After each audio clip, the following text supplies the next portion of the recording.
आप सभी दोस्तों का आज प्रेरणा दर्पण साहित्यिक और सांस्कृतिक मंच के राष्ट्रीय युवा दिवस कार्यक्रम में स्वागत है। आज हमारे बीच में हैं युवा कवि दास आरोही आनंद जी, जो दिल्ली से हैं और एक युवा कवि हैं। किसी परिचय के मोहताज नहीं हैं, बड़े मंचों पर देखे जा सकते हैं, बड़े राष्ट्रीय चैनल पर आप इन्हें देख सकते हैं, जो राष्ट्रीय चेतना को देश के युवाओं में संचारित करते रहते हैं अपने यशस्वी कविता पाठ से। बहुत-बहुत स्वागत है आपका दास आरोही आनंद जी। हमारे बीच में अभी कुछ ही पलों में जुड़ने वाले हैं पद्मकांत शर्मा प्रभात जी, जो कि एक पत्रकार हैं और विभिन्न समाचार पत्रों में, भारत के राष्ट्रीय विभिन्न समाचार पत्रों में वो संपादक और विभिन्न भूमिकाओं में हैं और बहुत सारे सेमिनार किए हैं उन्होंने और बहुत सारे सेमिनार में जाकर के उन्होंने अपने व्याख्यान दिए हुए हैं। बहुत ही जल्द समय में हमसे जुड़ेंगे वो। आज राष्ट्रीय युवा दिवस है। 1984 में राष्ट्रीय युवा दिवस बनाने का संकल्प हमारे देश की सरकार के द्वारा लिया गया था। उसके बाद 1985 से स्वामी विवेकानंद की जयंती को राष्ट्रीय युवा दिवस के रूप में मनाया जाने लगा। देश की सरकारें, विभिन्न मंत्रालय, कॉलेज, स्कूल और सरकारी और गैर सरकारी संगठन के द्वारा स्वामी विवेकानंद जी के जन्मोत्सव को बड़े धूमधाम से मनाया जाता है। उन्होंने एक नारा दिया था, उत्तिष्ठत जागृत, उठो जागो और तब तक संघर्ष करते रहो, तब तक मत रुको जब तक कि आप अपने लक्ष्य की प्राप्ति मत कर लो। उन्होंने युवाओं को संदेश दिया। अपने देश भारत ही नहीं अपितु अमेरिका में, यूरोप में जाकर के बड़े-बड़े अपने सनातन धर्म का परचम लहराया। इसके साथ-साथ युवाओं में राष्ट्र की भावना को भरी और युवाओं के प्रेरणा स्रोत रहे। ऐसे महापुरुष, जो कहा जाता है कि अच्छे काम को करने के लिए आपको बहुत अधिक समय की जरूरत नहीं होती है, ऐसे थे हमारे स्वामी विवेकानंद जी, जो बहुत ही कम आयु में 39 वर्ष की आयु में ऐसा काम कर गए, जो देश और विदेश में ही नहीं अपितु पूरे ब्रह्मांड में हमेशा व्याप्त रहेंगे। उनकी एक-एक जो भाषण है, उनकी जो ओजस्विता है, उनके जो काम करने का तरीका था, युवाओं को संबोधन करने का तरीका था, राष्ट्रीय जागरण की बात करें, अगर हम सनातन धर्म के प्रचार की बात करें, हम उनके या युवाओं को संचारित करने की बात करें, ऐसे कई सारे गुणों से ओत-प्रोत थे स्वामी विवेकानंद, जिन्होंने बहुत ही कम समय में बहुत ज़्यादा काम किया। उन्होंने हमेशा युवाओं को प्रोत्साहित किया आगे बढ़ने के लिए। उनकी जो शिक्षाएँ थीं, उनके जो वेदांत थे, उनकी जो आध्यात्मिक चीज़ थी, ऐसे सभी चीज़ें हमारे देश के लिए धरोहर है और उन्हीं धरोहर को, उन्हीं चीज़ों को संभाल कर रखने का हमारी ज़िम्मेदारी है, हमारे देश की ज़िम्मेदारी है, हमारे देश के युवाओं की ज़िम्मेदारी है और ये बहुत ही अच्छा निर्णय है कि इस दिन को राष्ट्रीय युवा दिवस के रूप में हमारे देश में मनाया जाता है, यही धूमधाम से मनाया जाता है। आज इसी क्रम में प्रेरणा दर्पण साहित्यिक और सांस्कृतिक मंच इस तरह के आयोजन अपने संस्कृति को, अपनी सभ्यता को, अपने धर्म को, अपने देश के युवाओं को जोड़ने के लिए काम करता है। जिस देश के युवा, जिस देश के बच्चे अच्छे संस्कारों में पलते हैं, उनके समय पर उन्हें अच्छी शिक्षाएँ मिलती हैं और अच्छी तरह आगे बढ़ने का रास्ता प्रशस्त किया जाता है समाज के द्वारा, तो ऐसे में उस देश का बहुत ही बड़ा, बहुत ही अच्छी तरीके से विकास होता है, देश विश्व गुरु बनने की राह में होता है और अड़चनें नहीं आती हैं। तो आज हमारे बीच पद्मकांत शर्मा जी अभी जुड़ नहीं पा रहे हैं, मैं उनका हार्दिक स्वागत करूँगा जैसे ही वो जुड़ें। मैं चाहूँगा कि अपनी टेक्निकल टीम से जैसे ही वो जुड़ें उन्हें आमंत्रित किया जाए। मैं अब आमंत्रित करता हूँ अपने युवा और ओजस्वी कवि श्री दास आरोही आनंद जी को कि वो थोड़ा-सा विवेकानंद जी के बारे में बात करते हुए अपनी बोधपूर्ण कविता से संपूर्ण जितने भी लोग आज फेसबुक लाइव के माध्यम से हमें इस फेसबुक लाइव को देख रहे हैं, वो लाभान्वित हों। आमंत्रित करता हूँ मैं आपको आनंद जी। बहुत-बहुत स्वागत है। नमस्कार। प्रेरणा दर्पण साहित्यिक एवं सांस्कृतिक मंच के माध्यम से आज मुझे देख रहे सभी श्रोताओं को मैं करबद्ध प्रणाम करता हूं। आज बहुत विशेष दिन है कि हम लोग विवेकानंद जी के ऊपर चर्चा करने के लिए यहाँ पर उपस्थित हैं। मुझे ये सौभाग्य आदरणीय कीर्ति काली जी ने प्रदान किया कि मैं यहाँ पर उनके बारे में बोल सकूं, उनके ऊपर कविताएं पढ़ सकूं। बहुत विशेष ये बात है कि आज विवेकानंद जी की जयंती और केवल हम लोग नहीं, पूरा देश बहुत हर्षोल्लास के साथ, बहुत धूमधाम के साथ मना रहा है। विवेकानंद जी भारत की आत्मा के केंद्र बिंदु हैं। जब जो दौर विवेकानंद जी का है अगर हम देखते हैं तो वो दौर भारतीय पुनर्जागरण का दौर है। उस समय भारतीय समाज कुछ समस्याओं से जूझ रहा है। भारतीय समाज एक नया समाज बनने के लिए आतुर है। लेकिन उस समय पर जब कुछ चिंतक ऐसे जन्म ले रहे हैं, कुछ चिंतक ऐसे आ चुके हैं भारत के अंदर, अंग्रेज आ चुके हैं, वो चाहते हैं कि भारत जो कि सत्य सनातन परंपरा को मानने वाला देश है, जिसके ऊपर बीते 1000 वर्षों से आक्रमण हो रहे हैं, लेकिन फिर भी उस देश का धर्म, उस देश का मनोबल डिग नहीं रहा है।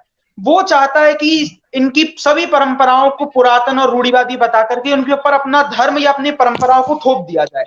वहीं दूसरी ओर हमारा समाज कहीं ना कहीं जात पात कह लीजिए या फिर सती प्रथा, इस तरह की कुरीतियों से भी कहीं ना कहीं जूझ रहा था और इनसे निकलने का प्रयास कर रहा था। ऐसे समय पर विवेकानंद जी का प्रादुर्भाव होता है। ऐसे समय पर विवेकानंद जी आते हैं और जो भारत के युवा हैं, जो भारत के लोग हैं, जो सुप्त हो चुके हैं, जिनमें चेतना बहुत कम रह गई है, जो अब अपने हक की आवाज बोलना नहीं चाहते, क्योंकि पहले वो मुगलिया शासन रहा, फिर अंग्रेज आ गए, वो जो एक प्रताड़ना, एक शोषण का दौर है, उससे जूझ रहे हैं भारतवासी। वहां पर एक व्यक्ति आता है जो भगवा कपड़े पहनता है और दुनिया को बताता है कि ये भारत जिसको तुम पिछड़ा हुआ बताते हो, ये भारत जिसको तुम दमित बताते हो, ये भारत जिसको तुम कमजोर बताते हो, ये भारत कमजोर नहीं है। इसने विश्व को वो चिंतन दिए हैं जो चिंतन अच्छे अच्छे वैज्ञानिक खोज नहीं पाए आजकल, वो बातें हमने बताई हैं। आप तमाम तरह के, चाहे वो सूर्य सिद्धांत हो, चाहे वो ज्योतिष की बातें हो, जो गणनाएं हमने बताई। और एक चीज होती है कि आपके पास कोई उपलब्धि होना, जैसे हनुमान जी के साथ था कि उनके पास ताकत अथाह थी, लेकिन उनको उनकी ताकत याद दिलानी पड़ती थी। तो भारतीय समाज के पास जो ताकत थी, भारतीय समाज के पास जो कर दिखाने की प्रतिभा थी, उसको जगाने का काम, उसके अंदर चेतना पैदा करने का काम जो किया, वो स्वामी विवेकानंद जी ने किया। और इसीलिए आज लगभग इतने समय के बाद भी हम सब लोग, पूरा भारतीय समाज, विवेकानंद जी को, जब जब आदर्श चरित्रों की बात होती है, जब हम चाहते हैं कि अपने समाज के अंदर हम किस आदर्श को विद्यमान करें, तब तब बात स्वामी विवेकानंद जी की होती है। और इसलिए स्वामी जी हम सबके लिए प्रणम्य हैं। और जो वो अद्भुत भाव है शिकागो का धर्म सम्मेलन, जिसमें जाकर के स्वामी जी हुंकारे, और उन्होंने एक वो श्लोक है बड़ा प्रसिद्ध कि आकाश पतित तोयम यथा गच्छति सागरे सर्वदेवो नमस्कारः केशवम प्रति गच्छति। जिस तरह बारिश होती है ना, तो वो बारिश का जल जाता है नदियों में, और वो सारी नदियां आकर के मिलती हैं एक समुद्र में। तो स्वामी जी वहां पर कहते हैं कि आप लोग तरह तरह की बातें करते हैं ना, आप लोग बताते हैं हम श्रेष्ठ हैं, हम श्रेष्ठ हैं। वो तमाम तरह के धर्म हो सकते हैं, वो तमाम तरह के मत हो सकते हैं, लेकिन वो एक नदी है। लेकिन ये जो सत्य सनातन धर्म है ना, ये जो हिंदू धर्म है ना, ये एक समुद्र है। आप कहीं भी जाइए, कहीं पर भी आपके अंदर कितना भी पावन जल हो, मीठा जल हो, लेकिन वो अंत में आकर जिस समुद्र में मिलता है, जो सब विचारधाराओं का एक केंद्र बिंदु है, वो समुद्र ये सत्य सनातन परंपरा है। और सोचिए जब इस तरह की बात किसी व्यक्ति ने अंतरराष्ट्रीय पटल पर की होगी, तो कितना, जो गोरे हमें सताते थे वहां उनकी सीने पर चढ़कर जब किसी भारत के बेटे ने ये बात कही होगी, तो सोचिए कि कितना गर्व, कितने गौरव की लहर पूरे भारतीय समाज के अंदर दौड़ी होगी। ये जब काम स्वामी विवेकानंद जी ने करा, तब वो हम सबके लिए प्रणम्य बने। और आज भी चाहे वो तमाम तरह के संगठन हो, स्वामी विवेकानंद जी एक ऐसा चरित्र है कि चाहे कोई भी विचारधारा हो, वो स्वामी विवेकानंद जी को नकार ही नहीं सकती। और जब इस तरह की तमाम बातें आती हैं, भारतीयता को जीवंत करने की बात आती है, तो स्वामी विवेकानंद जी लोगों को सहारा देते हैं, लोगों के सहारे बनते हैं। उनके विचार जो है हम लोगों में चेतना पैदा करते हैं। क्योंकि व्याख्यान देना, मेरे को नहीं देना है व्याख्यान, और मैं चाहूंगा भी नहीं कि मैं व्याख्यान की तरफ जाऊं। हालांकि मुझे लगता है कि बहुत कम समय में, और आनंद जी ने, आपने बहुत अच्छी व्याख्या करी है कि स्वामी विवेकानंद का व्यक्तित्व कैसा था और उन्होंने पूरे विश्व को कैसे अपने सनातन धर्म से परिचित कराया था। ये बहुत बड़ी बात है। अंग्रेजों के बीच में जाकर के, यूरोप में जाकर के, अमेरिका में जाकर के, एशिया महाद्वीप में अलग अलग जगहों पे जाकर के, और हिंदू धर्म का जो ये सनातन धर्म है, इसकी पताका को लहराया था। तो ये बहुत बड़ी बात है। और आप जैसे युवा अगर इस तरह की बात कर रहे हैं और इस समय कर रहे हैं, तो ये बहुत बड़ी बात है भारत के लिए। स्वागत है आपका आनंद जी। बिल्कुल नहीं, बिल्कुल। मैं कहता हूं कि मेरा सौभाग्य है कि मेरे को, क्योंकि कॉलेज में और तमाम तरह की प्रतियोगिताओं में, और ये मेरी रुचि का क्षेत्र है, इसलिए मेरे को बहुत, ये मेरे प्रिय विषय हैं, राम पर बोलना, विवेकानंद जी पर बोलना। हालांकि मैं उस काबिल हूं या नहीं हूं, लेकिन थोड़ा सोच करके चिंतन मनन करके मैं प्रयास कर सकता हूं। मैं चाहता हूं कि थोड़ा थोड़ा कविता भी बीच में होती रहे, और बिल्कुल क्योंकि बिल्कुल बहुत बिल्कुल बिल्कुल। महनीय श्रोता सुन रहे हैं, तो मैं चाहता हूं कि मैं प्रारंभ उन पंक्तियों से करूं जो शायद उस संत की भाषा रही हो शिकागो के धर्म सम्मेलन में, कि हम भारतीय लोग कौन हैं और क्या हम लोगों का परिचय है और किस तरह की हम लोगों की शैली है। इतने तमाम तरह के आक्रमण हुए हम लोगों पर आकर के, 17 बार सोमनाथ मंदिर को लूटा, फिर भी हमने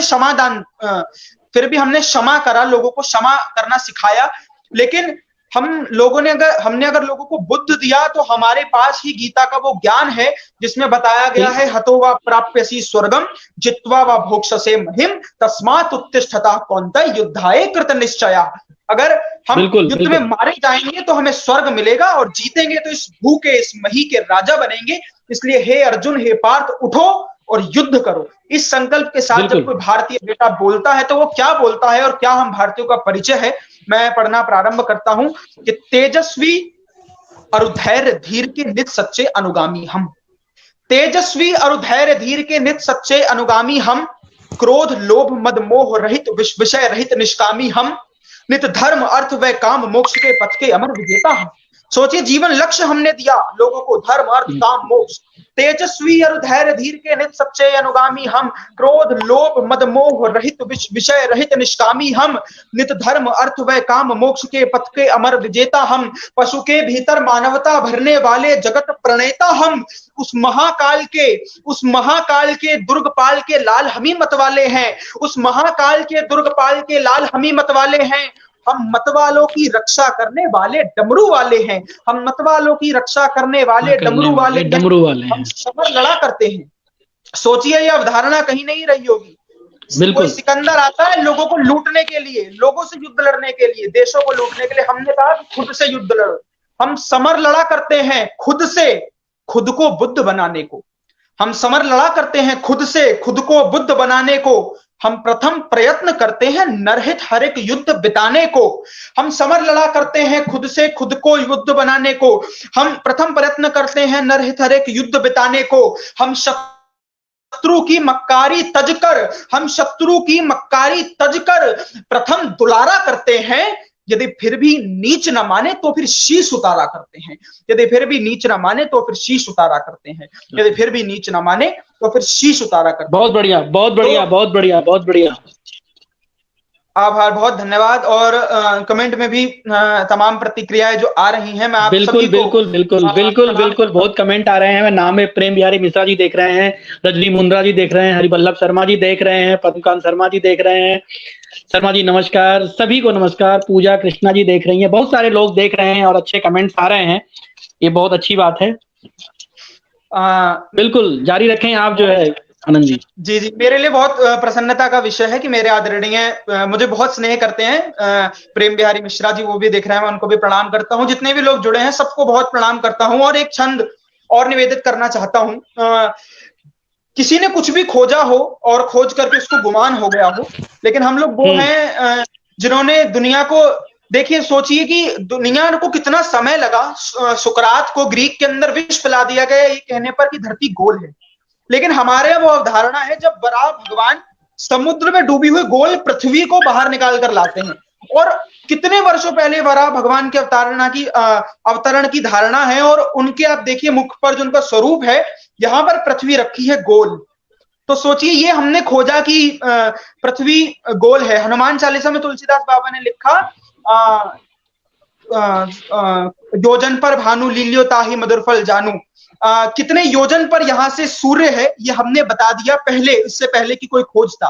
तो ये जो हमारे ऋषि मुनियों की चेतना है, लेकिन इतना सब होने के बाद भी अहंकार से दूर रहना, ये सच्ची भारतीयता है। मैं एक छंद स्वामी विवेकानंद जी के श्री चरणों में निवेदित करता हूं और बिल्कुल स्वागत पढ़ना चाहता हूं कि भारत को पिछड़ा हुआ जो सदा मानते थे, उनके गुमान को पछाड़ कर आ गया। सोचिए, जब विवेकानंद जी बाहर गए तो वो क्या करके आए भारत के लिए, वो पढ़ता हूं कि भारत को पिछड़ा हुआ जो सदा मानते थे, उनके गुमान को पछाड़ कर आ गया। पश्चिम ने श्रेष्ठता का पाल रखा था घमंड, वीर वो अहम को उखाड़ कर आ गया। वीर वो अहम को उखाड़ कर आ गया, तो राष्ट्र प्रेम की सुगंध, राष्ट्र प्रेम की सुगंध, संत वो विवेकानंद, श्वानों मध्य शेर सा दहाड़ कर आ गया, श्वानों मध्य शेर सा दहाड़ कर आ गया। भारत का वीर पुत्र, भारत का वीर पुत्र जाकर के दुनिया में भारत की धर्म ध्वजा को गाड़ आ गया, भारत का वीर पुत्र जाकर के दुनिया में भारत की धर्म ध्वजा को गाड़ आ गया। और जब इस तरह का काम स्वामी विवेकानंद जी ने करा, तो आज कहीं हम इस काबिल हुए कि हम उनकी जयंती को मना रहे हैं। और कुछ छंद आप सबके सामने पढ़ना चाहता हूं। कौन है हम लोग, एक परिचय का छंद और पढ़ता हूं। और क्या मेरा भारत है, जाकर के देखिए विश्व पर, लेकिन जो भारत की संरचना है वो पढ़ता हूं कि नव नदियों का केंद्र, नव नदियों का केंद्र, षट ऋतु भाषा भोज, होगा कहीं ऐसा रंग रूप प्यार भेष नहीं। नव नदियों का केंद्र, षट ऋतु भाषा भोज, होगा कहीं ऐसा रंग रूप प्यार भेष नहीं।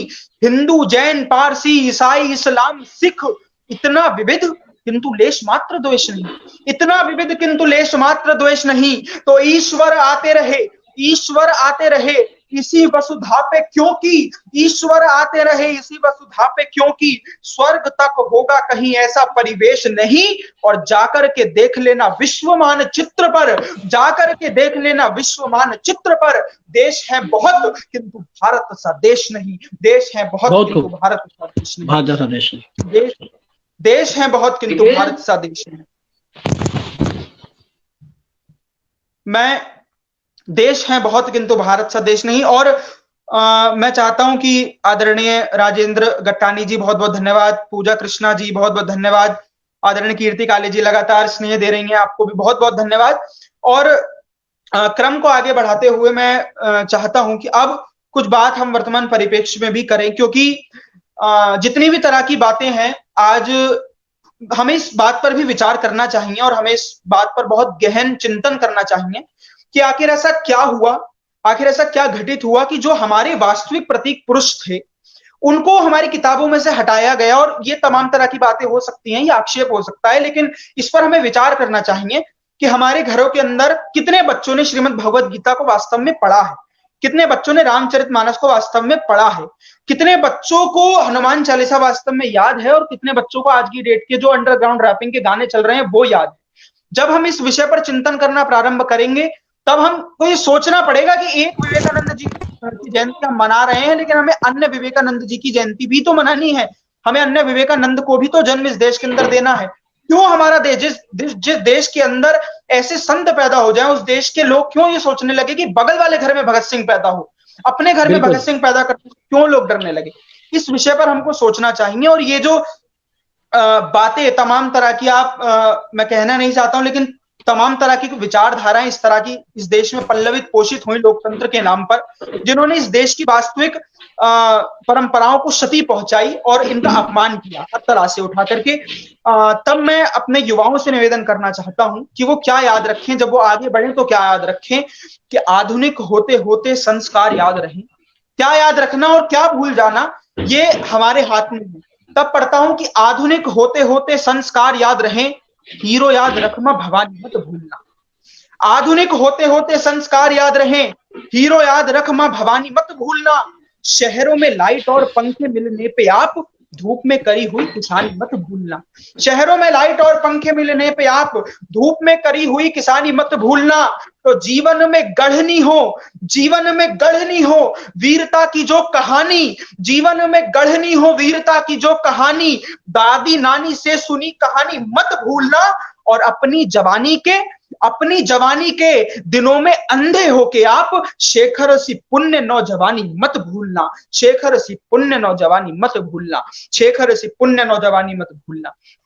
और जब हम शेखर जैसी नौजवानी को याद रखेंगे, जब हम विवेकानंद जी जैसे लोगों को याद रखेंगे, तब कहीं जाकर के हम आदर्श भारत का निर्माण कर सकेंगे। मुझे याद है एक किस्सा मैं अभी सुन रहा था कि किस तरह से लोगों को बांधा जाता है। एक बड़ी प्रसिद्ध ये प्रचलित लोक कथा है कि एक हाथी को आप कभी देखें तो हाथी पाला जाता है, हाथी को लोग पाल सकते हैं। तो कभी ये सोचिए कि वो हाथी इतना बड़ा है, इतना विशाल है, तो उस हाथी को कैसे पाला जा सकता है? वो तो कहीं भी जा सकता है। तो उस हाथी के पैर में अगर आप देखेंगे तो जहां पर वो रहता है बंधा हुआ, उसके पैर में एक जंजीर बंधी होती है जो एक बहुत छोटे से खूंटे से बंधी होती है, बहुत छोटे से खूंटे से। तो एक दिन एक व्यक्ति ने पूछ लिया उस हाथी के महावर से, जो उस हाथी को चलाता है, कि इतना विशाल हाथी है, ये बड़े बड़े पेड़ों को तोड़ देता है, बड़ी बड़ी इमारतों से टकरा जाए उन्हें तोड़ देता है, ये छोटी सी जंजीर से बंधा हुआ है, ये इसको क्यों नहीं तोड़ पा रहा है? तो उस महावर ने जो उत्तर दिया, वो उत्तर बहुत प्रेरणा देता है। उस महावर ने बताया कि जब ये हाथी बहुत छोटा था, पैदा हुआ था, तब इसके पैदा होते ही हमने इसके इस पैर को इस खूंटे से बांध दिया था। तब ये बहुत छोटा था, इसमें इतना बल नहीं था, तो ये बहुत कोशिश करता था उचक उचक करके कि वो इस खूंटे को तोड़ सके। तब छोटा था तो खूंटे को तोड़ नहीं पाया, लेकिन अब जब उन्हें 1 महीने 2 महीने प्रयास करा और वो खूंटा नहीं टूटा, तो अब ये हाथी इतना विशाल हो गया, इतना बड़ा हो गया, तब भी ये इस खूंटे को तोड़ने का प्रयास ही नहीं करता, क्योंकि इनने बचपन में ये बात समझ ली कि अब ये खूंटा तोड़ा नहीं जा सकता। तो वो खूंटा उसके पैरों में नहीं, वो खूंटा उसके मन में बंधा हुआ है। और जब तक हम मन में बंधे हुए इस खूंटे को नहीं तोड़ेंगे, जब तक हम मन में बंधी हुई इन अवधारणाओं को नहीं तोड़ेंगे, जब तक हम ये स्वीकार नहीं करेंगे कि हमारी भारतीय परंपराएं कितनी विराट हैं, कितना विराट दर्शन है। हमने कहा अभी वैक्सीन बननी प्रारंभ हो गई, उस वैक्सीन पर लिखा है सर्वे संतु निरामया, कितनी पवित्र अवधारणा है। सर्वे संतु निरामया सर्वे भद्राणि पश्यन्तु मां कश्चित् दुर्भाग् भवेत्, सब लोग सुख से रहें। हम लोग कहते हैं खाना खाने से पहले ओम सहना भवतु सहनो भुनक्तु सह वीर्यं करवावहै, सह की बात करते हैं, साथ की बात करते हैं, एक साथ की बात करते हैं। हमने कहा उदार चरिता नाम तु वसुधैव कुटुंबकम, हमने वसुधैव कुटुंबकम की अवधारणा की बात करी, और इसीलिए मेरा भारत महान है।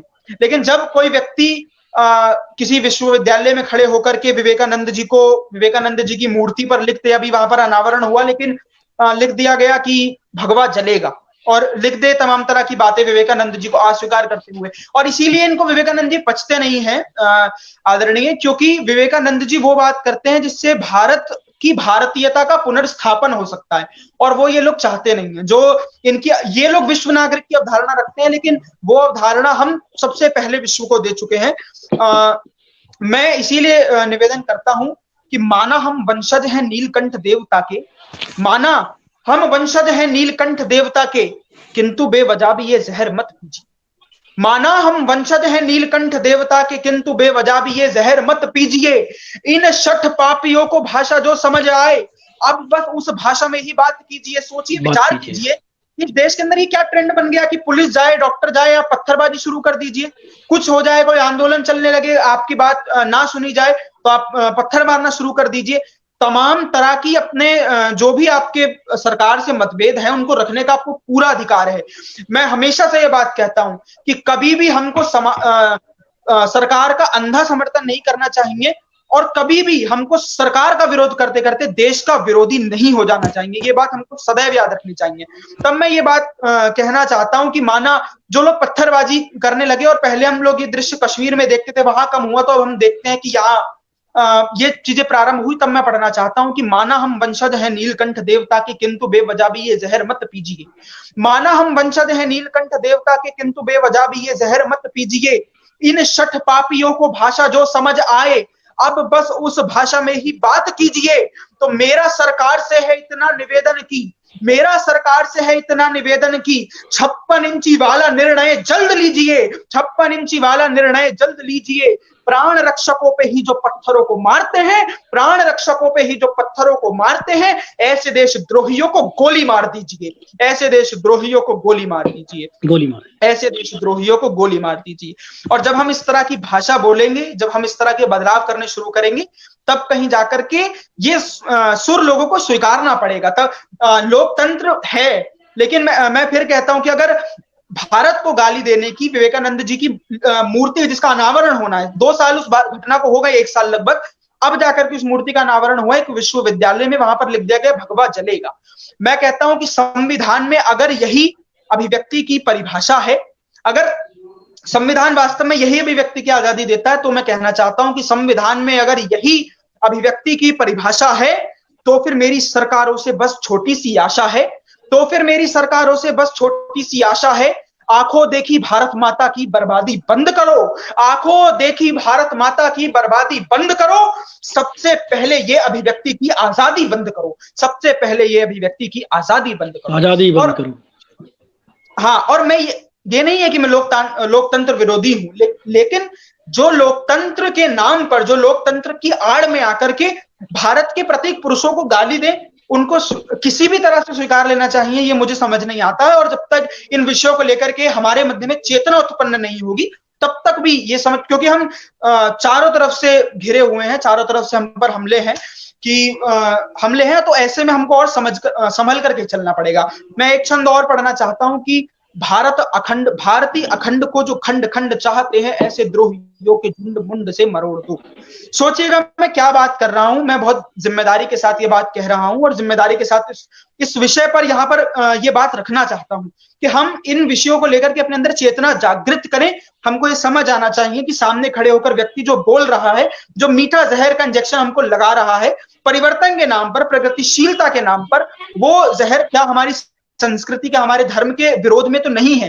तब पढ़ना चाहता हूं कि भारतीय अखंड को जो खंड खंड चाहते हैं, ऐसे द्रोहियों के झुंड मुंड से मरोड़ दो।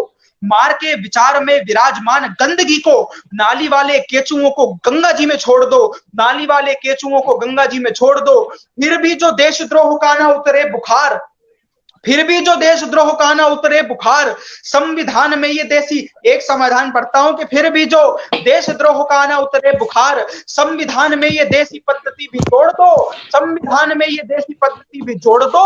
हाथन में लेके लठ, सट सट सटा सट, एक बार ढंग से ही हड्डियों को तोड़ दो, एक बार ढंग से ही हड्डियों को तोड़ दो, एक बार ढंग से ही हड्डियों को तोड़ दो। बहुत बढ़िया, बहुत बढ़िया रोही, बहुत बढ़िया, बहुत बढ़िया, बहुत अच्छी बात कही आपने। आपने अभिव्यक्ति की बात कही, और इस तरह से अभिव्यक्ति की आजादी तो नहीं होनी चाहिए इस तरह से लोग करते हैं। ये लोग अपने अधिकारों की बात तो करते हैं, लेकिन अपने कर्तव्यों को भूल जाते हैं। ऐसा नहीं चलना चाहिए जी। हमारे बीच में हमारे सहयोगी मकरध्वज तिवारी जी भी जुड़ चुके हैं, और मैं और कुछ छंद आप सबके सामने हाँ, बिल्कुल बिल्कुल आ रहा है। एक विशेष विषय है, उस पर मैं बात करूंगा, उस पर एक कविता सुनाऊंगा आप सबके सामने। एक बात और चली है, आजकल बड़ी प्रचलित हो गई है ये बात, जब से राम मंदिर का शिलान्यास हुआ है, कि ये जो जय श्री राम का नारा है, ये जय श्री राम का नारा, ये हिंसात्मक नारा है। इसको कह करके लोग दंगे करते हैं। मैंने एक बात सोची, और मैंने सोचा इस बात का उत्तर देना चाहिए कि क्या वास्तव में ये जो जय श्री राम का नारा है, ये हिंसात्मक नारा है। और उन्होंने कहा कि इसमें सीता को हटा देते हैं तो ये लोग पितृसत्तात्मक भी हैं। तो वो व्याकरण के विद्वान मुझे बताएं कि श्री का अर्थ क्या होता है। हमारे यहाँ भारतीय परंपरा में आप देखिए कि जो लोग कुंवारे होते हैं उनके नाम क्या, कि कुमार लगाया जाता है, श्रवण कुमार, या जब तक उनकी शादी नहीं हो जाती उनके नाम क्या, कि कुमार लगाया जाता है। लेकिन शादी के बाद वो श्री हो जाते हैं। हम श्री नारायण को पूजते हैं, तो श्री नारायण में हम केवल नारायण जी को नहीं पूजते हैं, श्री लगते ही हम लक्ष्मी जी साथ में आ जाती है, श्री लगते ही सीता जी साथ में आ जाती है। जब हम श्री राम कहते हैं तो श्री राम का अर्थ है सीता राम। लेकिन ये भी एक भ्रम चला दिया गया, क्योंकि लोग पूछना नहीं चाहते, और कड़वी बात है, लेकिन मैं कह देता हूं कि हम लोग बताना भी नहीं चाहते। हम लोग भी अब सुप्त प्राय हो गए हैं कि जो जो सोचता है, जो जो भ्रम फैलाता है, उसको फैलाने दीजिए। तब मैं पढ़ना चाहता हूं, लोगों ने जब ये प्रश्न उठाए कि सीता जी और राम जी अलग अलग हैं, और हम लोग सीता और राम को अलग अलग करके देखना चाहते हैं, हम लोग हिंसात्मक लोग हैं, तब पढ़ना चाहता हूं कि सीता और राम जी का क्या संबंध है। सोचिए, मैं इस बारे में सोचता हूं कि राम जी जब जंगल में गए 14 साल के लिए, और उनकी भार्या को, उनकी पत्नी को एक राक्षस उठा करके ले गया। वो चाहते तो अयोध्या एक टेलीफोन कर देते कि भैया भरत जी यहाँ पर जो है सेना भेज दो। कितनी सेना भरत भेज सकते थे, कितनी एक चक्रवर्ती राजा की संतान जो स्वयं शायद राजा हुए 1-2 साल बाद, वो क्या किसी, लेकिन वो राम, वो वनवासी राम, वनवासी लोगों, वनवासी वानरों का सहयोग लेते हैं और एक सेतु का निर्माण करते हैं और जाते हैं उस रावण। वो किसी पराई स्त्री से संबंध नहीं बनाते। यही फर्क है। लोग पूछते हैं कि राम ने बाली को क्यों मारा, इसलिए मारा कि उसने सुग्रीव की जो पत्नी थी उसको अपने पास रख लिया, सुग्रीव को भगा। इस दोष की सजा राम जी ने उसको दी। और जो ये लोग कहते हैं कि हमारे यहाँ 4 पत्नियों की या हमारे यहाँ पितृसत्तात्मकता की अवधारणा, इससे बड़ा पितृसत्ता का विरोध हो ही नहीं सकता, इससे बड़ा पैट्रियार्की का विरोध हो ही नहीं सकता कि राम जी उन सीता माँ को ढूंढने के लिए वन वन भटकते हैं, उन सीता माँ की तलाश करते हैं। और जब विरह होता है, जब वर्षा होती है, तो उस वर्षा में, उस जल में सब जगह सीता माँ को देखते हैं। तब पढ़ना चाहता हूं कि क्या मेरी माँ जानकी और क्या मेरे प्रभु श्री राम का संबंध है कि जैसे दिन रात बिना और डाल पात बिना, क्षिति बिन क्षितिज व जन बिन ग्राम है। जैसे दिन रात बिना और डाल पात बिना, क्षिति बिन क्षितिज व जन बिन ग्राम है। जैसे व्योम ओम बिना, जैसे व्योम ओम बिना, तन रोम रोम बिना। जैसे बिन ईश्वर के व्यर्थ चारों धाम है, जैसे बिन ईश्वर के व्यर्थ चारों धाम है। वैसे ही मां जानकी व रावण के जीवन के, वैसे ही मां जानकी व रावण के जीवन के प्रेम परिणय का एकमात्र परिणाम है, प्रेम परिणय का एकमात्र परिणाम है। जानकी की जान का नहीं है मोल राम बिना, जानकी की जान का नहीं है मोल राम बिना। और बिना जान की अधूरे प्रभु राम है, और बिना जान की अधूरे प्रभु अधूरे। और बहुत बढ़िया, बहुत बढ़िया, बहुत बहुत धन्यवाद, बहुत आभार। वैसे ही और आदरणीय अक्षय प्रताप अक्षय जी जुड़ गए हैं, मैं आपको प्रणाम करता हूं। आदरणीय, बहुत आदरणीय है मेरे, बहुत स्नेह देते हैं। और जो भी दर्शक सुन रहे हैं, जो भी श्रोता सुन रहे हैं, विवेकानंद जी पर आज बात हो रही है, तो तमाम तरह की बात, युवा दिवस है आज। और बिल्कुल आज युवा दिवस के अवसर पर मैं चाहता हूं कि हमारे जो युवा हैं वो विशेषकर से जब तक इन विषयों को समझना प्रारंभ नहीं करेंगे, जब तक इन विषयों पर जिम्मेदारी उठाना प्रारंभ नहीं करेंगे, और केवल जल्दीबाजी में नहीं, बहुत बहुत धैर्य के साथ, जो रामकृष्ण परमहंस जी थे, विवेकानंद जी के जो गुरु थे, रामकृष्ण परमहंस जी से के पास एक बार एक व्यक्ति जाता है और कहता है कि आप, हमने सुना है कि आप जो है काली मैया के दर्शन करते हैं। और ऐसा नहीं, वो डेली रामकृष्ण परमहंस जी जाए मंदिर में, और जब जाए अंदर तो दरवाजा सब बंद कर लें, दरवाजा बंद कर लें तो सब लोग, दरवाजा जब वो बंद कर लें तो धन्यवाद धन्यवाद। प्रवचन और पाठ साथ, बहुत बढ़िया, बहुत बढ़िया, बहुत बढ़िया आनंद। नहीं, सत्संग तो खैर नहीं है, लेकिन अपने बड़ों के आगे तुतलाती भाषा में कुछ बोलने का प्रयास जरूर है। तो जब रामकृष्ण परमहंस जी जाए मां काली के मंदिर में, दरवाजा बंद कर लें, सब लोग सोचें कि ये दरवाजा बंद कर लेते हैं तो बाहर हवा उड़ने लगी कि मां काली उनको दर्शन देती है। तो लोगों को विश्वास ना हो, तो एक दिन उनकी पत्नी ने छुप करके देख लिया, तो देखा कि मां काली अपने हाथ से रामकृष्ण परमहंस जी को भोजन खिला रही थी, खाना खिला रही थी। सोचिए, जो जिस व्यक्ति के गुरु ऐसे हो, और बाद में एक चेला उनके पास जाता है और कहता है कि मुझे भी मां काली के दर्शन करा दो। तो कहते हैं अच्छा ठीक है, शाम को आना, मां काली के दर्शन कराऊंगा। वो शाम को पहुंच जाता है, कहता है ठीक है गुरुजी, आपने शाम को कहा था, मैं शाम को आ गया, अब मां काली के दर्शन कराओ। वो कहते हैं अच्छा सुबह आना, मैं सुबह मां काली के दर्शन कराऊंगा। वो सुबह पहुंच जाता है, सुबह सुबह उठते ही कहता है कि गुरुजी आपने कहा था मां काली के दर्शन कराओगे, अब दर्शन करा दो, सुबह कहा था, मैं सुबह आ गया। उन्होंने कहा था एक काम करना, तुम परसों आना। वो परेशान बेचारा, वो परसों जाता है, कहता है आपने कहा था मां काली के दर्शन कराना, अब मुझे मां काली के दर्शन कराओ। तो उनने बोला अच्छा एक काम करो, तुम 4 दिन बाद आना, मैं 4 दिन बाद वहां कोई नदी है, वहां पर पूजा करूंगा, साधना करूंगा, तुम वहां पर आ जाना। तो उन्होंने बोला ठीक है, मैं वहां पहुंच जाऊंगा। अब रामकृष्ण परमहंस जी, दृश्य देखिए कि रामकृष्ण परमहंस जी बैठे हुए हैं उस नदी के अंदर, साधना कर रहे हैं, मां काली की पूजा कर रहे हैं। वहां पर वो पहुंच जाता है और कहता है कि आपने कहा था कि मां काली के दर्शन कराओगे, आज तो मुझे मां काली के दर्शन करा दो। तो रामकृष्ण परमहंस जी कहते हैं ठीक है, तो एक काम कर, नाक बंद कर और इस नदी में गोता लगा, और गोता लगाते ही आंख बंद करिए, तुझे मां काली के दर्शन हो जाएंगे। अब वो भाई साहब नाक बंद करता है और गोता लगाता है। जैसे ही वो अंदर जाता है, रामकृष्ण परमहंस जी उसका ऊपर से सर पकड़ लेते और वो बाहर नहीं आ पाता। तो अंदर बहुत छटपटाता है, 1 मिनट 2 मिनट 3 मिनट छटपटाता है, बहुत बुरी तरह छटपटाता है। जब छटपटाते छटपटाते उसकी हालत खराब हो जाती है, तब उसका सर वो छोड़ देते हैं और वो एकदम से बाहर निकलता है। और वो कहता है कि गुरुजी कोई गलती हो गई तो क्षमा करो, नहीं करा निदर्शन तो मना कर दो, मेरी हत्या क्यों करना चाहते हो आप। तो गुरुजी ने जो उत्तर दिया, वो उत्तर भारतीय युवाओं को सीखना चाहिए और विश्व के युवाओं को उससे प्रेरणा लेनी चाहिए। गुरुजी ने कहा कि बेटा, केवल मेरे पास आज आने से मां काली के दर्शन नहीं हो जाते। मैंने कहा कल आना परसों आना तो मां काली के दर्शन नहीं हो जाएंगे। जितना इस समुद्र में डूबने के बाद छटपटाए हो ना, जिस दिन इतनी छटपटाहट मां काली के दर्शन के लिए पैदा हो जाएगी ना, उस दिन मां काली स्वयं आकर के तुम्हें दर्शन देगी। तो जिस दिन ये छटपटाहट वास्तव में, ये छटपटाहट राष्ट्र निर्माण के लिए हम लोगों के भीतर पैदा हो जाएगी, उस दिन हम लोगों को पीछे मुड़ने की देखने की जरूरत नहीं पड़ेगी और ये जो विश्व गुरु की अवधारणा है वास्तव में सार्थक होगी। तो मेरा निवेदन यही है, बार बार हम लोग फिर वही पश्चिमीकरण हम लोगों के अंदर हो गया, हम लोग वैलेंटाइन डे मनाने लगे। लेकिन मैं तो पूछता हूं कि मेरे कृष्ण ने तो मधुबन में गोपियों के साथ इतना रास रचाया, लेकिन क्या वो वासना थी? वो वासना नहीं थी, वो प्रेम था, वो उपासना थी, वो गोपियों की उपासना थी। और ये जो ज्ञानी बनते हैं ना, ये जो पश्चिम के लोग ज्ञानी बनते हैं और हर चीज में तर्क ढूंढते हैं, तो वो बड़ा प्रसिद्ध गीत है कि ये तो प्रेम की बात है उधो, बंदगी तेरे बस की नहीं है।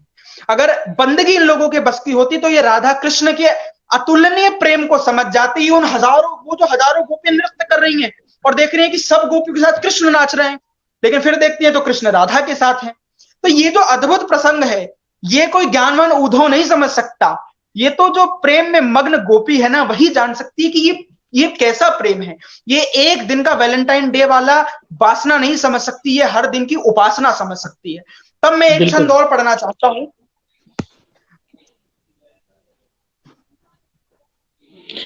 पद्मकांत शर्मा जी का मैसेज है कि मित्रों आभारी, मुझको आज थोड़ी अवसर मिला सीधे संवाद का, परंतु खेद साथ में क्षमा याची हूँ कि तकनीकी खराबी के चलते जुड़ पाने में सीधे उपस्थित नहीं हो पाया हूँ। बिल्कुल पद्मकांत जी, हमने बहुत प्रयास किया, आपने भी बहुत प्रयास किया और जुड़ने का, लेकिन नहीं जुड़ पाए। कोशिश रहेगी हमारी कि आपका मैसेज है, जो संदेश है, हम इस वीडियो में दास आरोही आनंद जी के उद्बोधन के बाद, उनके काय पाठ के बाद उसे हम दिखाएंगे लोगों को और आपके उद्बोधन पर यहाँ स्क्रीन पे शेयर करेंगे। जी मैं क्योंकि मेरा भी बहुत मन था सुनने का, लेकिन तकनीक इस तरह की है कि फंसा देती है व्यक्ति को। तो मैं पुनः आपका आशीष चाहता हूं और पुनः पद्मकांत शर्मा जी से कभी भेंट हो सके तो इस विषय पर चर्चा हो सके, ऐसी मेरी आशा है। तो मैं वासना और उपासना की बात कर रहा था और मैं इस विषय पर चाहता हूं एक छंद मैं प्रस्तुत करूं कि खूब करो प्रेम प्यार किंतु याद सीमा रहे। एक संदेश है मेरा मेरे भाइयों को जो सोचते हैं कि प्रेम सब कुछ है। तब पढ़ना चाहता हूं कि खूब करो प्रेम प्यार किंतु याद सीमा रहे, सीमा जो मिटी तो मिट सभ्यता भी जाएगी। सोचिए इस विषय पर कि खूब करो प्रेम प्यार किंतु याद सीमा रहे, सीमा जो मिटी तो मिट सभ्यता भी जाएगी। कृष्ण बन राधिका से लाड़ भी लड़ाओ खूब, किंतु तेरी गीता ही तो वीरों को जगाएगी, किंतु तेरी गीता ही तो वीरों को जगाएगी। तो सेज पर बालों के ना जाल में खो जाना आप, सेज पे ना बालों के जाल में खो जाना आप, सेज में ना बाल के जाल में खो जाना आप। खूब करो प्रेम प्यार किंतु याद सीमा रहे, सीमा जो मिटी तो मिट सभ्यता भी जाएगी। कृष्ण बन राधिका से लाड़ भी लड़ाओ खूब, किंतु तेरी गीता ही तो वीरों को जगाएगी, किंतु तेरी गीता ही तो वीरों को जगाएगी। तो सेज पर बालों के ना जाल में खो जाना आप, सेज पर बालों के ना जाल में खो जाना आप। युद्ध में तुझे ही मात भारती बुलाएंगी और हीर के चक्कर में यदि वीर लुटने लगे, हीर के चक्कर में यदि वीर लुटने लगे तो देश पे लुटाने को जवानी कैसे आएगी, देश पे लुटाने को जवानी कैसे आएगी। आदरणीय इंदु निगम जी बहुत बहुत धन्यवाद। आदरणीय शुभदा वाजपेयी जी बहुत बहुत धन्यवाद, आभार। आदरणीय सुलेखा मिश्रा जी बहुत बहुत प्रणाम, बहुत बहुत आभार। आदरणीय अक्षय प्रताप अक्षय जी बहुत बहुत धन्यवाद। आदरणीय हरिवल्लभ शर्मा हरि जी बहुत बहुत धन्यवाद, आभार। जितने भी आदरणीय जुड़े हुए हैं आप सब मुझसे अग्रज हैं और आप सबसे सीख करके कुछ बोल पा रहा हूं, इस काबिल हूं। आदरणीय दमयंती शर्मा जी आप सबको बहुत प्रणाम करता हूं। और अब मैं चाहता हूं कि थोड़ा क्योंकि समय की भी अपनी मर्यादाएं हैं। आदरणीय क्षमा शक्ति जी आपको आभार व्यक्त करता हूं, आप लोग निरंतर आशीर्वाद दे रहे हैं, सुन रहे हैं। मैं चाहता हूं कि थोड़ा सा और मैं इन विषयों पर बोल करके और फिर एक कविता विशेष हिंदू शब्द के ऊपर कि हिंदू क्या है, ये कविता आप सबके सामने रख करके अपने कविता पाठ को समाप्त करूं। लेकिन उससे पहले कुछ मेरा निवेदन है।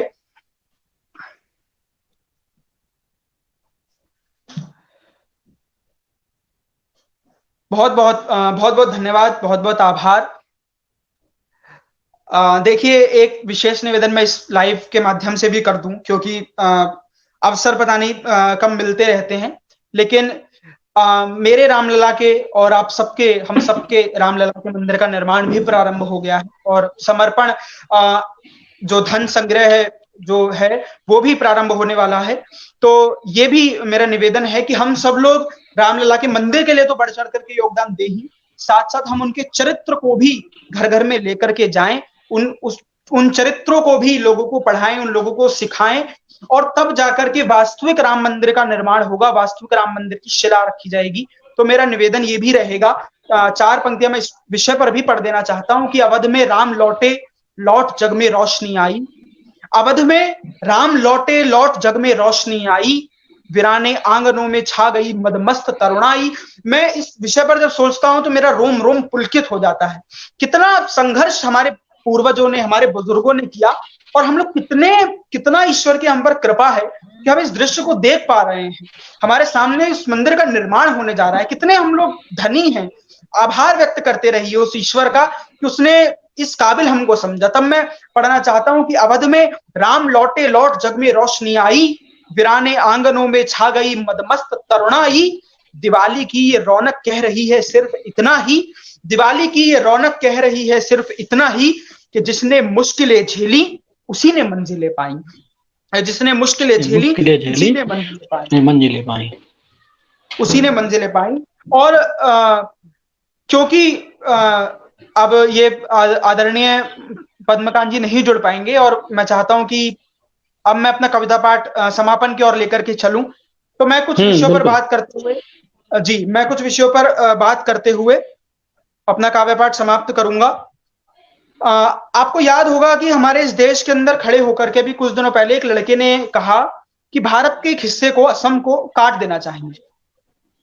मेरा ये प्रश्न है कि कोई कैसा भी व्यक्ति हो और वो किसी भी तरह का विरोध कर रहा हो, लेकिन जब वो विरोध विरोध होते होते जब वो राष्ट्र का विरोध होने लगे, जब वो देश का विरोध होने लगे, तब कहीं पर जाकर के पीड़ा होती है। और ये पीड़ा हमने आज से नहीं, ये पीड़ा जो 1000 वर्षों का इतिहास है ना, आप जब जब उठा करके देखेंगे तो कोई मीर जाफिर आपको मिलेगा, कोई जयसिंह आपको मिल जाएगा, जिनने हमारे देश के अंदर इन तमाम तरह की साजिशों को आमंत्रण दिया होगा। तब इन विषयों पर हमें सोचना पड़ेगा कि आखिर किस लिए हमारा देश बार बार ये धोखा खाता है, आखिर क्यों हम सहिष्णुता के नाम पर इतना ज्यादा सहन करते हैं, इतना ज्यादा वहन करते हैं। मैंने 4 पंक्तियां लिखी कि पुष्प ही पुष्प होते भारती की वाटिका में, पुष्प ही पुष्प होते भारती की वाटिका में, मिलकर जो बंजर जमीन सींच लेते हम। पुष्प ही पुष्प होते भारती की वाटिका में, मिलकर जो बंजर जमीन सींच लेते हम। घोपता ना छूरा मीर जाफिर मां भारती को, देख देख उसे जो ना आंख मीच लेते हम, देख देख उसे जो ना आंख मीच लेते हम। देख देख उसे जो ना आंख मीच लेते हम। तो डसता ना देश यह है, तो डसता ना देश यह है अपनों की साजिशों से, बटता ना देश यह है अपनों की साजिशों से। कस के जो इन मुट्ठियों को भींच लेते हम, कस के जो इन मुट्ठियों को भींच लेते हम। और बोलता ना दूजी बार, बोलते ना दूजी बार, बोलते ना दूजी बार, यदि पहली बारी में ही, बोलते ना दूजी बार, यदि पहली बारी में ही नीच देशद्रोहियों की जीभ खींच लेते हम, नीच देशद्रोहियों की जीभ खींच लेते हम। बहुत बढ़िया, बहुत बढ़िया, बहुत खूब, बहुत आभार। और मैं 4 पंक्तियां भगवा पर पढ़ के और फिर एक कविता सुना करके अपने काव्य पाठ का समापन करूंगा। क्या है भगवा रंग, और क्या ये अतुलनीय रंग है, और क्या इसके पीछे अतुलनीय वो ज्वाला है जिसने इस सत्य सनातन परंपरा को आज तक अक्षुण्ण रखा है, अखंड रखा है। तब पढ़ना चाहता हूं कि भारत के जन जन के मन में जो बज रहा, भारत के जन जन के मन में जो बज रहा सुखिना भवंतु वाला राग है ये भगवा। भारत के जन जन के मन में जो बज रहा सुखिना भवंतु वाला राग है ये भगवा। शत्रुओं के लाल लाल रक्त से जो खेला गया, शत्रुओं के लाल लाल रक्त से जो खेला गया, वीरता व शौर्यता का फाग है ये भगवा, वीरता व शौर्यता का फाग है ये भगवा। तो राणा का है अभिमान, राणा का है अभिमान, और पन्नाधाई शान, गुरुओं के बेटों का वो त्याग है ये भगवा। सज्जनों के लिए तो है चाशनी से भरा सिंधु, सज्जनों के लिए तो है चाशनी से भरा सिंधु, दुश्मनों के लिए किंतु आग है ये भगवा, दुश्मनों के लिए किंतु आग है ये भगवा। और मैं समापन में, अंत में एक कविता पढ़ना चाहता हूं और उससे अपनी कविता पाठ को समाप्त करना चाहता हूं। आजकल एक शब्द बहुत प्रासंगिक हो चला है, हिंदू। लोग कहते हैं कि ये हिंदू शब्द ईरान से कुछ लोग आए और क्योंकि हम इंडस एक नदी पड़ती है उसको पार करा तो इसलिए उन्होंने इंडू शब्द से ये बदलते बदलते जो है हम लोग का नाम हिंदू पड़ गया। और वो बताते हैं कि ये नाम भी हमको दिया गया और लोगों को इस शब्द से बड़ी चिढ़ शुरू हो गई है। आप कह दीजिए कि मैं हिंदू हूं तो समस्याएं होनी प्रारंभ हो जाती हैं, या इतना ही कह दीजिए कि गर्व से कहो हम हिंदू हैं तो भी समस्याएं प्रारंभ हो जाती हैं। मैं कविता पढ़ना चाहता हूं और मैं चाहता हूं कि ये कविता ऐसा नहीं है कि ये कविता किसी के खिलाफ है, लेकिन ये कविता किसी की प्रशंसा में जरूर है। ये कविता किसी के सोए हुए स्वाभिमान को जगाने के लिए जरूर है। मैं इस निवेदन के साथ कि ये सोया हुआ स्वाभिमान हम लोगों का जागे जहां पर भी है और हम गर्व के साथ इस शब्द का प्रयोग करें। ये कविता आप सबके सामने निवेदित करता हूं और कोई त्रुटि हो कविता पाठ में और बीच में मैंने थोड़ा ज्यादा बोल दिया, उसके लिए कुछ त्रुटि हो तो क्षमा चाहते हुए कविता पढ़ता हूं। कौन है हिंदू और हम हिंदू हैं तो हम क्या हैं? हिंदू है वह सूर्य, हिंदू है वह सूर्य के जो ना ढला है ना ढलेगा। हिंदू है वह सूर्य के जो ना ढला है ना ढलेगा, जिसके शासन काल में ना तम पला है ना पलेगा। ये प्रखर है पुंज है पुलकित है पावन शाश्वत है, ये प्रखर है पुंज है पुलकित है पावन शाश्वत है।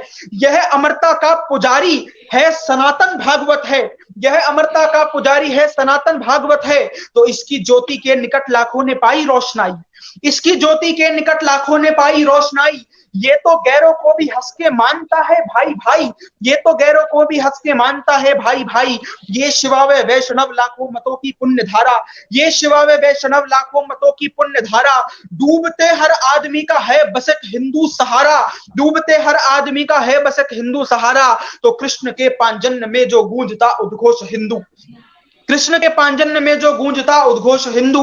राम के हनुमान के भीतर भरा वो जोश हिंदू, पार्थ के गांडीव में जो बज रही टंकार हिंदू। चीर दे जो छातियों को तेज वो तलवार हिंदू, तो शत्रुओं के बीच में है तेज सी हुंकार हिंदू, शत्रुओं के बीच में है तेज सी हुंकार हिंदू। सुअरों के बीच में है शेर सी ललकार हिंदू, सुअरों के बीच में है शेर सी ललकार हिंदू। हिंदू विवेकानंद के भाषण के हर एक वाक्य में, हिंदू विवेकानंद के भाषण के हर एक वाक्य में हिंदू है संयम में तो हिंदू ही है वैराग्य में। हिंदू मुखों की वाणियों से लेके हर एहसास तक, हिंदू मुखों की वाणियों से लेके हर एहसास तक। हिंदू क्षिति से है क्षितिज तक, श्वास से आकाश तक, हिंदू क्षिति से है क्षितिज तक, श्वास से आकाश तक। तो वीरता व शौर्यता की डुगडुगी का तूर्य है, वीरता व शौर्यता की डुगडुगी का तूर्य है। हिंदू जगत का शाश्वत सत्य सनातन सूर्य है, हिंदू जगत का शाश्वत सत्य सनातन सूर्य है। तो जब जब जग की नैया डोली, जब जब जग की नैया डोली, मेरे साथ बोलिएगा कि जब जब जग की नैया डोली, हमने दिया किनारा, दीन बंधु पतितों का हम ही बनकर रहे सहारा। तो घोर तिमिर में उजियारे का पावन सिंधु होने पर, घोर तिमिर में उजियारे का पावन सिंधु होने पर, मैं हिंदू हूं मुझे गर्व है अपने हिंदू होने पर, मैं हिंदू हूं मुझे गर्व है अपने हिंदू होने पर। पुनः बहुत बहुत धन्यवाद आदरणीय कीर्ति काले जी का कि उन्होंने मुझे अवसर प्रदान करा। बहुत बहुत आभार प्रेरणा दर्पण साहित्यिक एवं सांस्कृतिक मंच का। आप सभी श्रोताओं का बहुत बहुत धन्यवाद, बहुत बहुत आभार। नमस्कार, जय हिंद, वंदे मातरम। बहुत अच्छा सुनाया दास आरोही आनंद, और मेरी जैसी अपेक्षा थी, मुझे पूरा विश्वास था कि आप इसी जोश के साथ सुनाएंगे। और आज स्वामी विवेकानंद जी की जयंती है, जिन्होंने शिकागो में जो भाषण दिया था वो आज भी याद किया जाता है, पूरे विश्व में याद किया जाता है। उनकी जयंती पर आपने जिस तरह से ओजस्वी काव्य पाठ किया है, उसके लिए मैं आपको बहुत बहुत शुभाशीष देती हूँ, और इसी तरह से आप उत्तर प्रगति करते जाएं। एक दुखद सूचना इस बीच प्राप्त हुई है कि हमारे प्रेरणा दर्पण साहित्यिक एवं सांस्कृतिक मंच के उपाध्यक्ष श्री ओम प्रकाश कल्याणे जी के पिताश्री का अभी निधन हो गया है।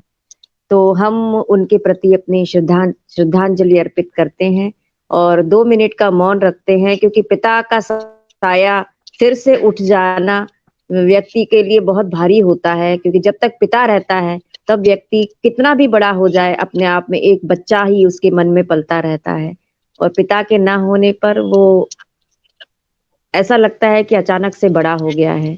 काफी दिनों से वो बीमार थे और अस्वस्थ थे, हॉस्पिटल में एडमिट थे, 1-2 दिन से वेंटिलेटर पर भी थे, लेकिन पिता तो पिता ही हैं।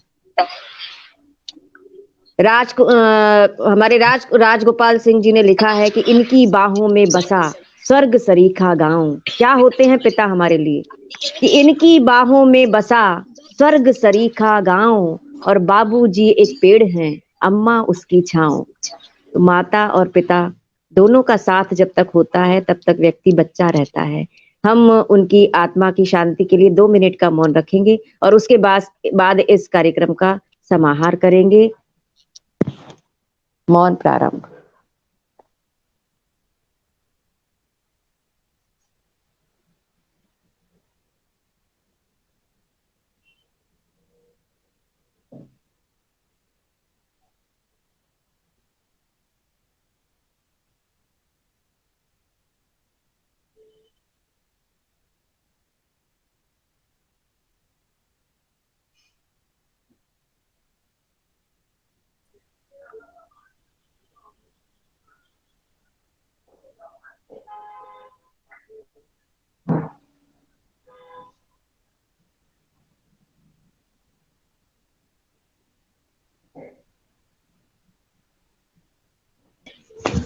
ओम शांति। ओम शांति। धर्मात्मा व्यक्ति थे बहुत, और धर्मात्मा हमेशा योग और हमेशा और प्रार्थना में लीन रहते थे। तो ऐसे व्यक्ति तो निश्चित रूप से ईश्वर ने अपने चरणों में उन्हें स्थान दिया होगा। निश्चित रूप से ईश्वर ने अपने चरणों में स्थान दिया हो। हरि प्रकाश जी, आप कुछ कहना चाहते हो तो कहिए। हरि जी जी, मैं थोड़ी देर के लिए मैं कट गया था। मुझे लगता है कि मेरी आवाज थोड़ा सा डिस्टर्ब होके आ रही है।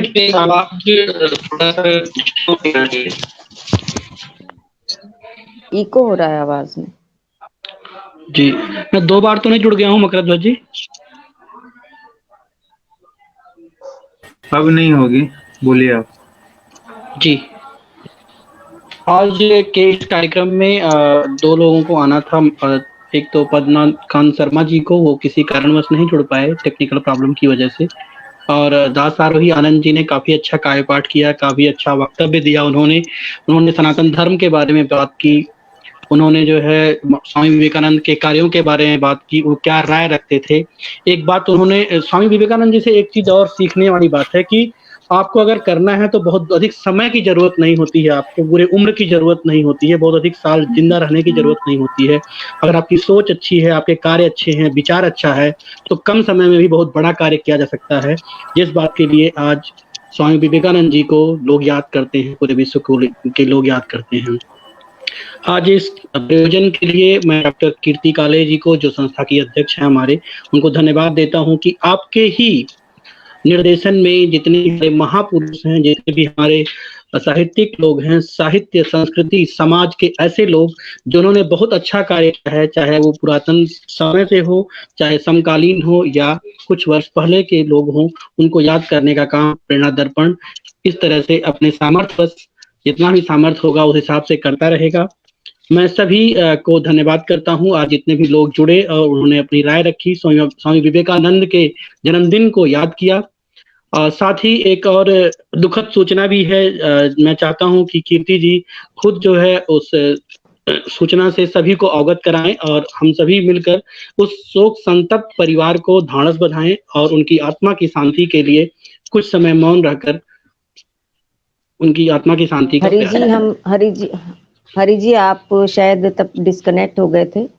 सूचना मैंने दे दी है कि हमारे उपाध्यक्ष श्री ओम प्रकाश कल्याणी जी के पिताश्री का देहांत हो गया, और 2 मिनट का मौन भी यहाँ पर हम लोगों ने रखा। हम उनके आत्मा की शांति, हम उनके आत्मा की सभी लोग उनके आत्मा की शांति की प्रार्थना हम सभी लोग उनके आत्मा की चरणों में प्रार्थना करते हैं और उस शोक संतप्त परिवार के साथ और उस सभी लोग संतप्त परिवार के साथ हम सभी लोग हैं क्योंकि हमारा जितने भी साहित्यकार हैं जितने भी कवि हैं जितने भी साहित्यकार हैं परिवार के कवि हैं सभी एक ही परिवार के हैं। कल उनको सूचना प्राप्त हुई है कि कल उनको केवल पार्क आजादपुर मंडी केवल पार्क आजादपुर मंडी दोपहर 12 बजे इको हो रहा है इसमें 12 बजे हाँ दोपहर 12 बजे अंत्येष्टि के लिए ले जाया जाएगा। बिल्कुल, मैं चाहता हूं संस्था से जुड़े पदाधिकारी अगर वहां समय से पहुंच सकते हैं तो जरूर जाना पहुंचे। चाहते हैं मैं जरूर बिल्कुल जो जाना चाहते हैं और मैं खुद वहां पे रहूंगा 12 बजे। अगर कोई जाना चाहता है तो संपर्क कर सकता है। अगर जाना चाहता है तो बहुत ही ओम प्रकाश जी बहुत ही जो है बहुत ही ओम प्रकाश जी बहुत ही जो है हमारी संस्था और आवाज आज इको हो रहा है शोक हुआ है तो मैं अपनी तरफ आवाज से इको हो रहा है ये अपना माइक म्यूट कर रखें प्लीज, अपना माइक म्यूट कर रखें प्लीज।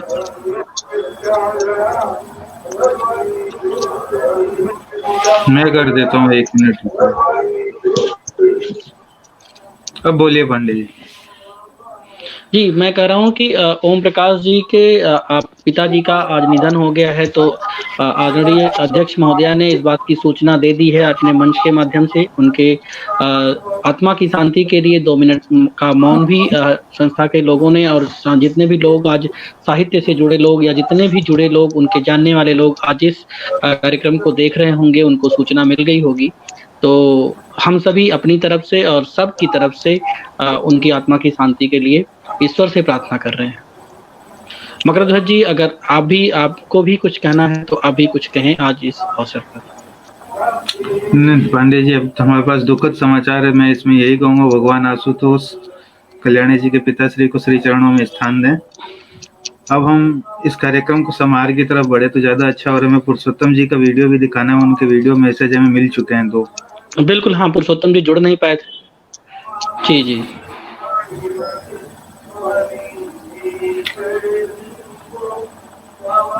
विवेकानंद जी पे और बाकी काव्य पाठ आरोही आनंद के में इतना आनंद आ गया कि मैं तो भूल ही गया मुझे क्या कहना है। सच्चाई ये है। बिल्कुल बहुत बढ़िया काव्य पाठ किया। मैं उसी में भाव विभोर था। जी कीर्ति जी कुछ कह रही हैं आवाज में नहीं आ रही।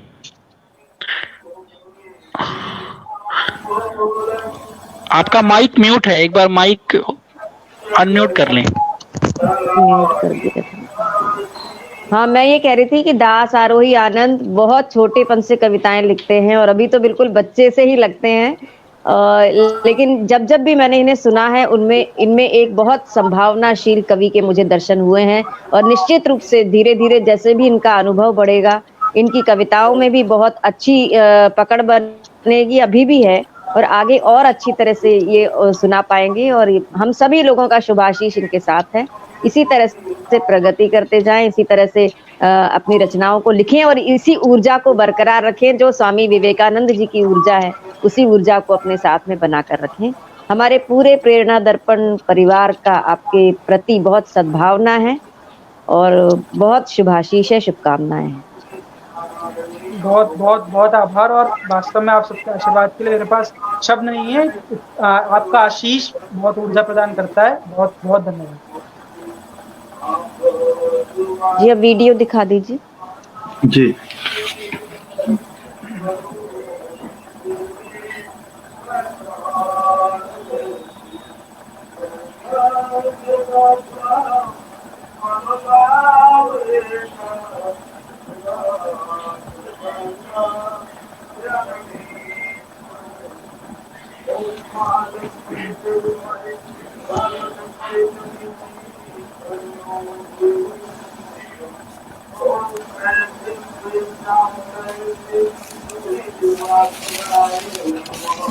नमस्कार मित्रों, आज राष्ट्रीय युवा दिवस स्वामी विवेकानंद के जन्म दिवस के अवसर पर हम राष्ट्रीय युवा दिवस मनाते हैं और आप सब मित्रों को मैं उसकी हार्दिक जो है वो शुभकामनाएं देता हूँ।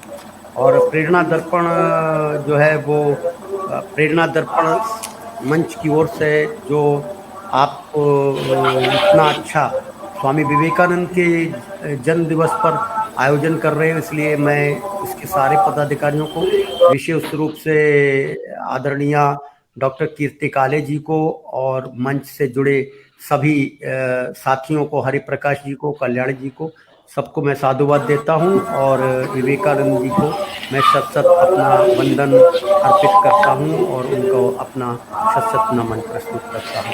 स्वामी विवेकानंद भारतीय जीवन दर्शन के एक महानतम अध्येता थे, प्रवक्ता थे और उन्होंने दुनिया में भारत की गरिमा को, भारत की संस्कृति को, भारत के वेदांत दर्शन को, भारत के अध्यात्म को लोगों तक पहुंचाया। विश्व बंधुत्व और वसुधैव कुटुंबकम की भावना को उन्होंने जन जन तक पहुंचाने के लिए, पूरी वसुधा पर, पूरी धरा पर पहुंचाने के लिए बहुत ही सुंदर उपक्रम किया। ऐसे महामनीषी को हम याद करते हैं, इसलिए याद करते हैं कि हम अपना पौरुष, अपने देश का पराक्रम, अपने ज्ञान का उद्भव, ज्ञान का उन्नति, ज्ञान का प्रसार लोगों तक कराएं। यही विवेकानंद जी का भारतीयता को और स्वयं को जागृत करने का उनका बहुत बड़ा योगदान रहा है और युवाओं को के अंदर प्रेरणा, पुरुषार्थ और पौरुष जगाने का, आत्मबल का जगाने का, आत्म के परिचय का, आत्मविश्वास की परिचय को, आत्मविश्वास को प्रबलतम बनाने का उनका उपक्रम महनीय उपक्रम था और उनकी पुण्य स्मृति को आप सब ये आयोजन कर रहे हैं। इसलिए प्रेरणा दर्पण और डॉक्टर कीर्ति काले जी और सारे अपने इसके संचालक बंधुओं को मैं अपना हृदय से, संचालक जी को, हरिप्रकाश जी को और इन सब को मैं अपना साधुवाद देता हूं कि ऐसे महामनीषी की स्मृति में आप सब यह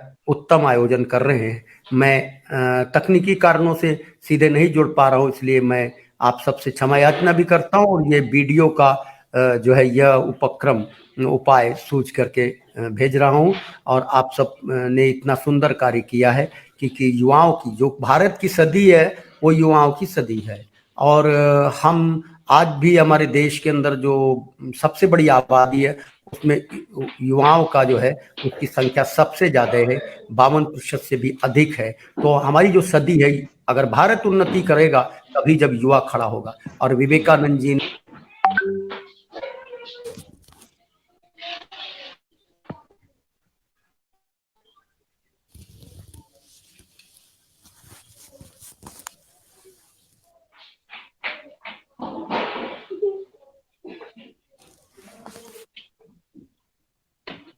आप सभी जानते हैं कि स्वामी विवेकानंद जी कोलकाता में पैदा हुए और 12 जनवरी और 1863 में उनका जन्म हुआ और रामकृष्ण परमहंस जी के बहुत ही निकट थे, उनके परम शिष्यों में थे। उन्होंने अपनी कम आयु में भी, यानी विवेकानंद जी ने युवा अवस्था में ही 25 वर्ष में संन्यास ले लिया था और रामकृष्ण परमहंस जी के साथ उनका एक ऐसा गुरु और शिष्य का रिश्ता था और उन्होंने संन्यास और धर्म और ज्ञान, पुराण और अपने जो अध्यात्म, भारत की आध्यात्मिक शक्ति, मेधा है, ज्ञान परंपरा है, उस परंपरा को श्री वृद्धि स्वामी रामकृष्ण परमहंस जी ने की थी। उसमें विवेकानंद जी ने उसको दुनिया में, देश दुनिया में खूब फैलाया था। विवेकानंद जी का जो जीवन था वो परोपकार के लिए था, परोपकार के लिए वो जीते थे और उन्होंने यह धारणा रखी थी, जब शिकागो में गए और उन्होंने अपना भाषण दिया तो पहले तो उनको समय बहुत कम मिला। भारत के जो खेतरी के नरेश थे उन्होंने उनको उनकी व्यवस्था करके विदेश में धर्म संसद में अमेरिका में भेजा था और वहां पर विवेकानंद जी ने जिस तरह से अपने भारतीय बंधुत्व को की भावना को, मनुष्य को मनुष्य देखने की भावना को, भारत के पुरुषार्थ को, मनुष्य में जाति भेद ना माने, ऐसा करने की सोचना, भावना उन्होंने भरी और प्रस्तुत किया। तो वहां लोगों ने उनको हाथों हाथ लिया, उनको सिरा श्रद्धा से अभिभूत हो गए उन्होंने जाति पंथ के विरुद्ध आवाज उठाई थी, उन्होंने मनुष्य को मनुष्यत्व देने की बात की थी, उन्होंने दरिद्र नारायण का, विवेकानंद जी ने दरिद्र नारायण की अभिकल्पना प्रस्तुत की थी और बंधुत्व के सवाल को दरिद्र नारायण ही साक्षात ईश्वर है और अपने को स्वयं आत्म साक्षात्कार की भावना उन्होंने भरी थी। विवेकानंद जी युवा काल में थे और युवा काल में उनकी जिज्ञासा बहुत थी, मेधावी थे। अपनी परीक्षा में प्रेसिडेंसी कॉलेज में जो कोलकाता का था उसमें उन्होंने अपना जीवन जब पढ़ाई की, पढ़ाई में वो प्रथम श्रेणी में आए और उनकी परीक्षा भी टॉप की थी। और ऐसे मेधावी होने के बाद भी घर के बड़े बड़े संपन्न थे। विवेकानंद जी के घर पे, आवास पे कलकत्ता यात्रा में मुझे जाने का अवसर मिला। इतना भव्य स्मारक भारत सरकार ने बनवाया है। और विवेकानंद जी कला अनुरागी थे, साहित्य अनुरागी थे और मृदंग और तबले के बहुत अच्छे वादक थे और रचनाकार थे, कवि भी थे। विवेकानंद जी ने भजन लिखे, विवेकानंद जी ने संगीत कल्पतर नाम की एक पुस्तक भी लिखी है जहां उन्होंने वेदांत दर्शन लिखा है, राजयोग लिखा है, कर्म योग लिखा है। तमाम सारे उनके लेक्चर हैं, युवाओं को प्रेरित करने के उनके प्रेरक थे, उनके उद्बोधक थे। ऐसे परम मनीषी थे जिन्होंने भारतीयता की, भारतीय संस्कृति की, हिंदुत्व की, भारतीय धर्म की मर्म को जन जन तक पहुंचाने का काम किया और एक प्रकार से दुनिया भर में भारत के गौरव की गाथा गाई थी। मातृभूमि की सेवा, भागना नहीं चाहते थे, वो कहते थे उठिए और तब तक जागिए, चलिए और आप तब तक मत चैन से बैठिए जब तक अपने लक्ष्य को प्राप्त न कर ले। ऐसे विवेकानंद जी थे और भारत के निर्माण में वो युवाओं की भागीदारी थी। शायद कदाचित वो जानते थे 25 वर्ष की उम्र में पूरा जीवन उनका लगभग 40 साल का रहा और 39 साल 40 साल का रहा और उसमें उन्होंने वो काम किया कि सदियां और युग युग तक उनसे युवा वर्ग और सब सारे लोग प्रेरणा लेते रहेंगे।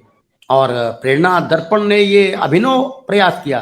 तकनीकी कारणों से मैं आपके बीच सीधे नहीं जुड़ पाया, तो मुझे बहुत ही वेदना है, फिर क्षमा मांगते हूँ सबसे। और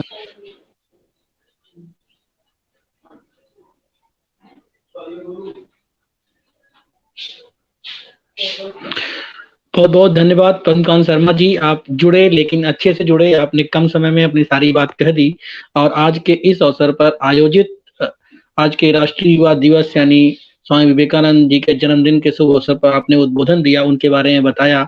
उन्होंने भारत ही नहीं विश्व में क्या क्या काम किया था, उनके दर्शन को बताया, आपने बताया उनके अंदर कवि रूप भी था, उन्होंने संगीत में भी उनकी रुचि थी, तबला वादक भी थे। बहुत अच्छी अच्छी जानकारियां दी, शायद हो सकता है किसी को ना भी पता हो, तो आज उनके बारे में कम समय में आपने बहुत अच्छी बात रखी। बहुत बहुत धन्यवाद आपका। आप सीधे नहीं जुड़ पाए, कोई बात नहीं, हम आपके वीडियो के माध्यम से आपका संदेश अपने जितने भी दर्शक हैं उन तक पहुंचा दिया। अब मैं अंत में कीर्ति जी से आग्रह करता हूं कि इस कार्यक्रम का समापन की तरफ ये तकनीक जिसने,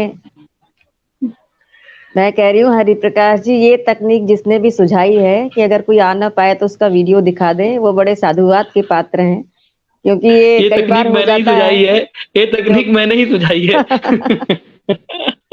मुझे लगा ही था बड़े आप साधुवाद के पात्र हैं, क्योंकि कई बार इंटरनेट नहीं चलता है, नहीं आ पाते हैं, तो वीडियो उन्होंने भेज दिया, देखिए उनकी उपस्थिति हो गई और पूरा ही कार्यक्रम बहुत अच्छा हुआ। शुभ्रा जी भी यहाँ उपस्थित हैं, संगठन सचिव हैं हमारी प्रेरणा दर्पण साहित्यिक एवं सांस्कृतिक मंच की। अगर वो कुछ कहना चाहती हूँ तो संक्षिप्त में अपनी बात रख दें।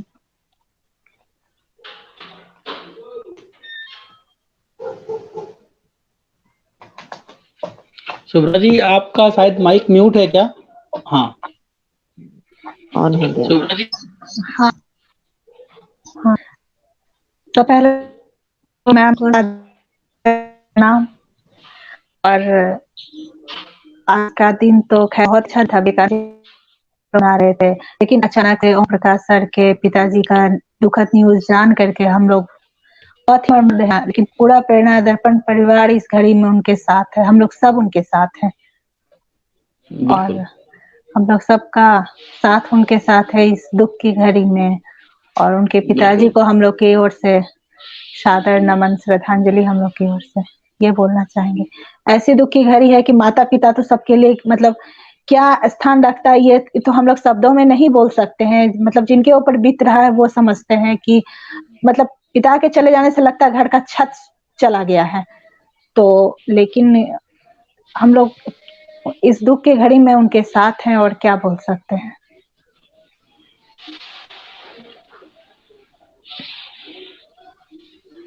बहुत बहुत धन्यवाद। सही कहा आपने। और आज मेरे पिताजी की भी द्वितीय पुण्यतिथि है। आज मेरे पिताजी की भी द्वितीय पुण्यतिथि है। जी जी, उनको भी सादर नमन, सादर श्रद्धांजलि। मैं उनके चरणों में भी प्रणाम करती हूँ। और अब इस कार्यक्रम का हम बिल्कुल मैं सभी का धन्यवाद करते हुए समापन की घोषणा करता हूँ। सभी ने समय दिया, अच्छा भाषण, अच्छी बातें हुई।